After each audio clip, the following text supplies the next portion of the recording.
जीव विज्ञान जगत प्रोटिस्टा पार्ट 2 के अंतर्गत हम जगत प्रोटिस्टा के वर्गीकरण के बारे में अध्ययन करेंगे। ठीक है, जगत प्रोटिस्टा के वर्गीकरण के बारे में अध्ययन करेंगे। तो क्या होता है, जगत प्रोटिस्टा को 3 समूह में बांटा गया है। ठीक है, नंबर 1 होता है प्रकाश संश्लेषी प्रोटिस्ट, दूसरा होता है उपभोक्ता अपघटक और स्लाइम मोल्ड, तीसरा होता है प्रोटोजोवन प्रोटिस्ट। तो जो नंबर 1 जो होता है, ठीक है, नंबर 1 प्रकाश संश्लेषी जो प्रोटिस्ट होता है, प्रकाश संश्लेषी प्रोटिस्ट, ये जो होता है इसमें क्या है, इसमें मुख्य रूप से क्या होते हैं, एक कोश की यूकैरियोटिक शैवाल आते हैं। एक कोश की यूकैरियोटिक ये शैवाल हैं, ये मुख्य रूप से एक कोशिकीय यूकैरियोटिक शैवाल है। ठीक, तो इन्हें क्या कहा जाता है, इन्हें प्रोटिस्टियन शैवाल भी कहा जाता है। प्रोटिस्टियन शैवाल, इन्हें प्रोटिस्टियन क्या कहा जाता है, एल्गी भी कहते हैं। एल्गी माने होता है शैवाल। और जैसे हरे पादप जो होते हैं प्रकाश संश्लेषण की क्रिया करते हैं, सेम वैसे भी ये भी जो होता है प्रकाश संश्लेषण क्रिया करते हैं। तो जो जीवमंडल है उनमें होने वाले कुल प्रकाश संश्लेषण का लगभग 80% प्रकाश संश्लेषण इन्हीं के द्वारा होता है। ठीक है, तो इसे 3 समूह में रखा गया है। कै समूह में? 3 समूह। इसे जो होता है 3 समूह में रखा गया है। नंबर 1 जो होता है उसके अंतर्गत आता है डाइनोफ्लैजिलेट। कौन आता है? डाइनोफ्लैजिलेट,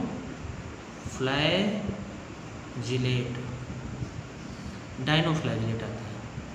दूसरा जो होता है क्राइसोफाइट्स,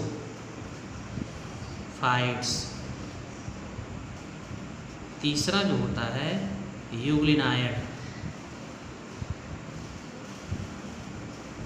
ये 3 इसमें आते हैं। ठीक है, तो सबसे पहले हम चलते हैं इस पर डाइनोफ्लैजिलेट पर। ठीक है, तो देखिए डाइनो जो फ्लैजिलेट्स होता है ना, ये अति सूक्ष्म एक कोश की समुद्री शैवाल होते हैं। डाइनोफ्लैजिलेट होता है एक कोश की जो होते हैं अति सूक्ष्म समुद्री शैवाल होते हैं। तो इनका जो शरीर होता है वो सेलुलोस जो होता है, सेलुलोस उसके दृढ़ जो होता है पट्टिकाओं से या कवच से ढका होता है। सेलुलोस के कठोर कवच द्वारा क्या होता है, ढका होता है। तो इस कवच को क्या कहते हैं, थीका कहते हैं। उसी कवच को क्या कहते हैं, थीका कहते हैं। तो ये जो कठोर कवच है इसको क्या कहेंगे, थीका। किसका है? सेलुलोस का।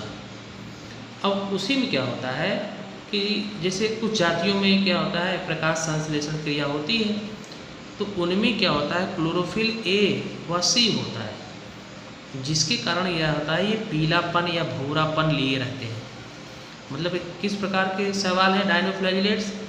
पीले या भूरे रंग के शैवाल हैं। ये जो होता है पीले व भूरे रंग के क्या हैं, शैवाल हैं। ठीक, तो देखिए इसमें क्या है कि जो अधिकांश जो डाइनोफ्लैजिलेट्स होते हैं ना, उनमें एक छोटा और एक बड़ा 2 कसाब होते हैं। तो बड़ा जो कसाब होता है वो पूंछ के समान क्या होता है, निकला होता है। तो अब यहाँ पर जैसे ये होता है कि पैरामीशियम है, पैरामीशियम के समान इसमें क्या होता है, ट्राइकोसिस्ट होता है। ठीक, तो अब यहाँ पर एक पिछले वीडियो में देखा था डायटम्स, तो डायटम्स के बाद फ्लैगेलेट्स ही वे जीव हैं जो महत्वपूर्ण प्राथमिक क्या होते हैं, उत्पादक होते हैं। तो समुद्र में जो होता है कार्बनिक पदार्थों का बड़ा भाग जो होता है वो इन्हीं के द्वारा संश्लेषित होता है। किसके द्वारा, डायनोफ्लैगेलेट्स के द्वारा।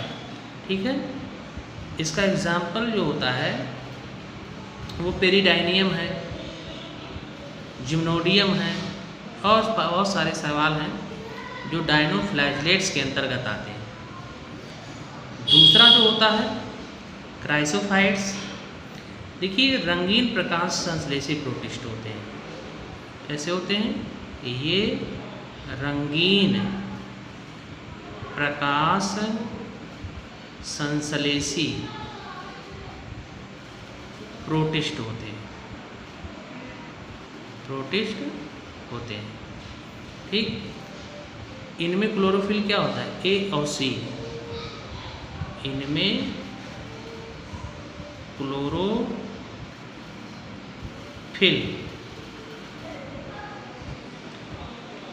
क्लोरोफिल ए व सी होता है। ठीक है, अब देखिए इसमें जो होता है कोशिकाओं में जो संग्रहित पदार्थ होता है ना, वो मंड के रूप में न होकर के क्राइसोलैमिरन के रूप में होता है। तो पीले हरे शैवाल जो होते हैं, सुनहरे भूरे शैवाल होते हैं, इस समूह के उदाहरण होते हैं। कौन कौन से, पीले हरे है ना, और सुनहरे भूरे जो शैवाल हैं, इसकी क्या है, एग्जाम्पल है। तो यहाँ पर ये है कि ये जो शैवाल होते हैं ये लवणीय और अलवणीय, ठीक है, दोनों जो प्रकार के जल में ये मिलते हैं। और क्या होते हैं, एक कोशिकीय होते हैं। तो देखिए इसमें क्या है कि जो इस प्रकार के जो शैवाल होते हैं क्राइसोफाइट्स के, ये जलीय जंतुओं का मुख्य भोजन होते हैं। ठीक है, जलीय जंतुओं का ये मुख्य भोजन होते हैं। और डायटम्स की कोशिका जो होती है साबुदानी के समान जैसे दो भाग होते हैं, दो भागों में क्या होती है, बनी होती है। ठीक है, डायटम्स के जो कोशिका होती है ना, साबुदानी के जैसे समान दो डिबिया साबुदानी से नहीं होता है, तो दो भागों में से क्या होती है, बनी होती है। इनकी कोशिका भित्ति में क्या होता है, सिलिका होता है, सिलिका, इनकी कोशिका भित्ति में सिलिका होता है। तो इसका जो एग्जाम्पल जो होता है वो होता है कि इसे ट्राइसेरेशियम है, और क्या कहते हैं कि कीटोसिरोम है। तो इसे तमाम एग्जाम्पल है, कीटोसिरोस है, ट्राइसेरेनियम है ना, यूनोसिया है, ये तमाम ऐसे एग्जाम्पल इसके अंतर्गत आते हैं। अब दूसरा देखिए, तीसरा जो होता है यूग्लिनाइड, ये स्वच्छ जलीय एक कोशिकीय जंतु होते हैं। ये स्वच्छ जलीय एक कोशिकीय जंतु होते हैं, एक कोशिकीय जंतु होते हैं। अभी तक ये दोनों क्या था, पादप था, जंतु होते हैं। देखिए यूग्लिना जो होते हैं, इसके अंतर्गत यूग्लिना आता है।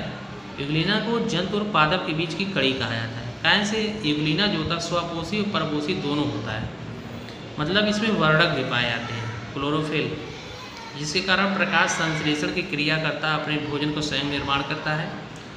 और नहीं तो ये भोजन मतलब जीव जंतुओं को ग्रहण भी कर लेता है। ठीक है, तो परपोषी के रूप में तो ये हेटेरोट्रॉपिक और ऑटोट्रॉपिक दोनों जो प्रकार से पोषण करता है। तो इसमें जो होता है क्या होता है, वर्णक पाया जाता है। कौन वर्णक, क्लोरोफिल ए व बी, क्लोरोफिल ए व बी दोनों पाए जाते हैं। इसमें दोनों क्लोरोफिल, दोनों वर्णक पाए जाते हैं, ए और बी दोनों पाए जाते हैं। और इसमें जंतु के समान लक्षण पाया जाता है, कारण इनकी कोशिका भित्ति में वनस्पति जैसे कोशिका होती है, तो वनस्पति कोशिका में क्या होता है, कोशिका भित्ति होती है, सेलुलोज की बनी होती है, लेकिन जंतु कोशिका के चारों तरफ पेल्किल का आवरण होता है। ठीक है, तो इस तरीके से इसमें कोशिका भित्ति नहीं होती, इसका आवरण पेल्किल के आवरण द्वारा क्या होता है, घिरा होता है, और वही शरीर को क्या बनाता है, लचीला बनाता है। तो अब यहाँ पर ये होता है कि ये जो होते हैं जंतुओं, इसमें क्या होता है, कसाब द्वारा, देखिए यूग्लिना, अगर हम स्ट्रक्चर अगर देखें इसका, यूग्लिना, ये देखिए कसाब है, इसी कसाब द्वारा क्या करते हैं, गमन करते हैं। ठीक है, तो अब यहाँ पर जिन जातियों में क्लोरोफिल नहीं होता, मतलब यूग्लॉयड में जिन जातियों में क्या होता है, क्लोरोफिल नहीं होते हैं, वो क्या करते हैं, विषम पोषण करते हैं, अर्थात विषम पोषी होते हैं। ठीक है, तो ये हो गया यूग्लिनाइड का। अब इसमें जो तो अगर यूग्लिनाइड के जनन के बारे में अध्ययन करें, तो इस समूह के जीवों में अलैंगिक जनन कोशिका के लंबवत माइटोटिक मतलब अर्धसूत्री विभाजन द्वारा होता है। तो इस विभाजन में क्या होता है कि केंद्रक कला और केंद्रिका तो नहीं होते, लेकिन जंतुओं में ये रचनाएं क्या होती हैं, लुप्त हो जाती हैं। ठीक है, अब देखिए इसमें दूसरा जो था, दूसरा जो था इसमें क्या था, उपभोक्ता, अपघटक और स्लाइम मोल्ड। तो चलते हैं दूसरे के बारे में अध्ययन करते हैं। उपभोक्ता, अपघटक और स्लाइम मोल्ड, इसके बारे में अध्ययन करते हैं। अब देखिए उपभोक्ता जो होती है, उपभोक्ता जो होता है अपघटक में, इसमें क्या है, ये श्लेष्म कवक होते हैं। कैसे हैं ये, श्लेष्म कवक होते हैं, मतलब इस जो श्लेष्म होता है, ठीक है, श्लेष्म मतलब स्लाइम फंजाई होते हैं। इसमें क्या होता है कि इनकी कायिक जो रचना होती है जंतुओं समान, लेकिन जननी जो प्रावस्था होती है वो पादपों के समान होती है। और ये दो प्रकार के होते हैं, एक होता है आकोशिकीय, दूसरा होता है कोशिकीय। आकोशिकीय नंबर 1 क्या है, अकोशिकीय, और दूसरा होता है कोशिकीय होता है।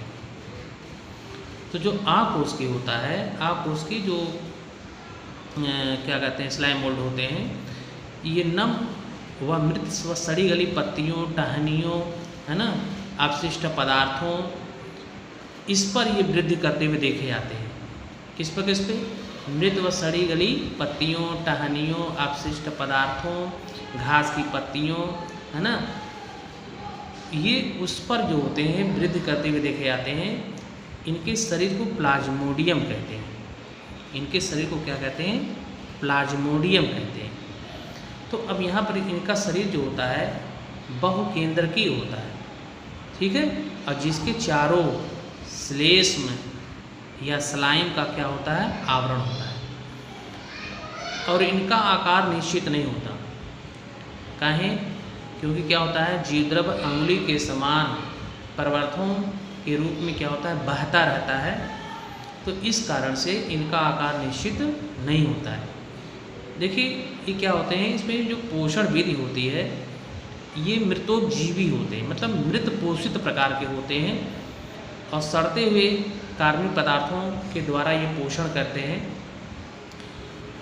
इसमें कायिक जनन जो होता है, कोशिकी में कायिक जनन, ये विखंडन द्वारा होता है।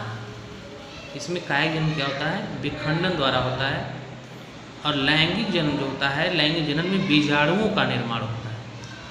लैंगिक जनन में बीजाणुओं का निर्माण होता है, और प्रतिकूल जो परिस्थितियों में क्या होता है, प्लाज्मोडियम जो होता है वह शुष्क स्थान पर गद्दी नुमा रचना में संकुचित हो जाता है। ठीक है, और इसके फलनकाय से कई जो होते हैं स्पोरेंजिया का निर्माण होता है, बीजाणुओं का या बीजाणुधानियों का क्या होता है, निर्माण होता है। तो स्पोरेंजिया जो होती है उसके चारों ओर एक दृढ़ आवरण होता है, ठीक है।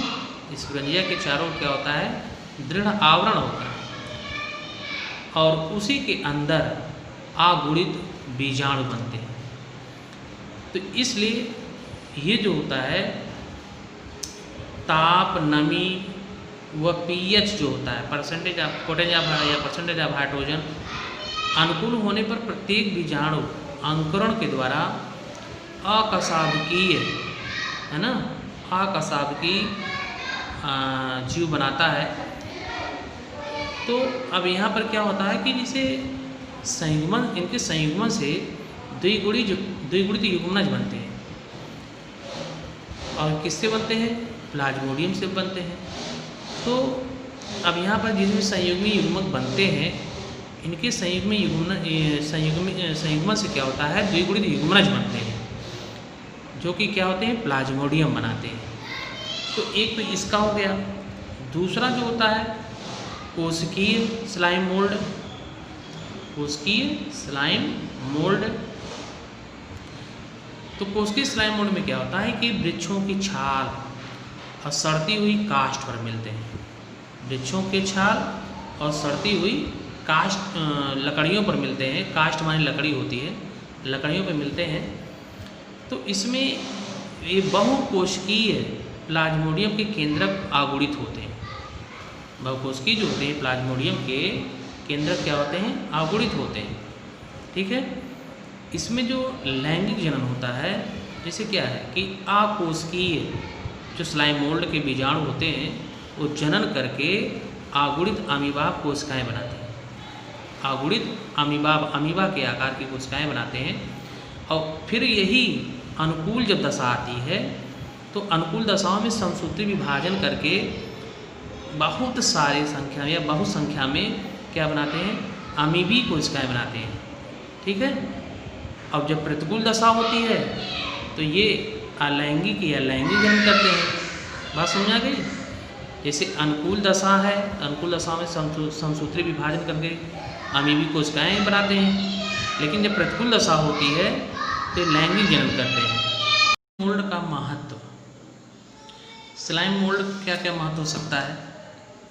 नंबर 1 जो होता है, ये मृदा में स्थित कार्बनिक पदार्थों का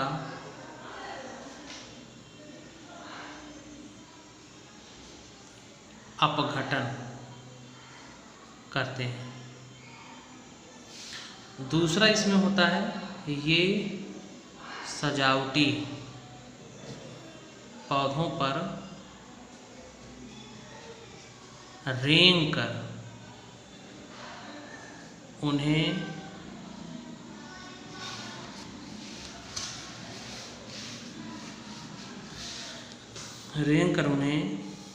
भद्दा करते हैं। तीसरा जो होता है, इनके विभिन्न रंग आकर्षक का प्रतीक होते हैं। चौथा जो होता है, इनकी शारीरिक जीवद्रव्य की शारीरिक कार्यकी, जीव द्रव्य की शारीरिक कार्यकी क्या होते हैं, संरचना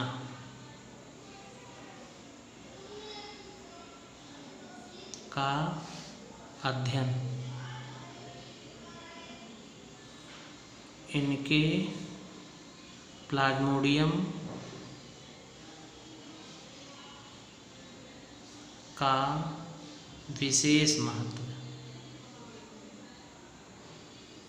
ये होता है। अब लास्ट में तीसरा जो होता है, तीसरा प्रोटोजोवन प्रोटिस्ट।